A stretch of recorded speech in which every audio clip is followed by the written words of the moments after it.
અહીંયા રાખી દઉં, અહીંયા મમ્મીનું ધ્યાન નહીં જાય. તો આ છોકરી કબાટમાં બધાય કપડા ઉલાયરે રાખે, સાફ તો કોઈ દી ન કરે. આ કબાટમાંથી ગુલાબનો ગુલદસ્તો સંતાડેલો મળ્યો. મમ્મી, આ મને પ્રિયાએ આપ્યું. મારા બર્થડે માં ગિફ્ટ આપતા ભૂલી ગઈ હતી ને, તો એને અત્યારે યાદ આવ્યું તો મને અત્યારે ગિફ્ટ આપી દીધું. અચ્છા, પ્રિયાએ લાલ ગુલાબ આપ્યા એમ? અરે મમ્મી, અમે બેસ્ટ ફ્રેન્ડ છીએ ને, પ્રેમની નિશાની કહેવાય ને.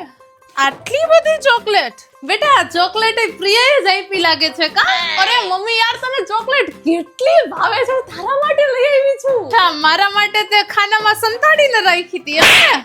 એક તો આવીને કોઈ દી પર્સે ઠેકાણે નો મૂકે. બેટા, ટેડી મળ્યું તારા પર્સમાંથી. મમ્મી, ટેડી પ્રોજેક્ટ નું છે. મેં કીધું તું પ્રોજેક્ટ કરવાનો છે. અચ્છા બેટા, પ્રોજેક્ટમાં આઈ લવ યુ વાળું ટેડી. અરે એ તો પ્રોજેક્ટ દુનિયામાં પ્રેમ ભાવ વધે ને એનો છે, એટલે આઈ લવ યુ વાળું ટેડી. બેટા, કયા પ્રોજેક્ટ કઈ જગ્યાએ પ્રેમ ફેલાવે છે ને બધુંય સમજાય છે. ઓ તારી માં છું. મમ્મી, તે આવા પ્રોજેક્ટ કર્યો લાગે છે.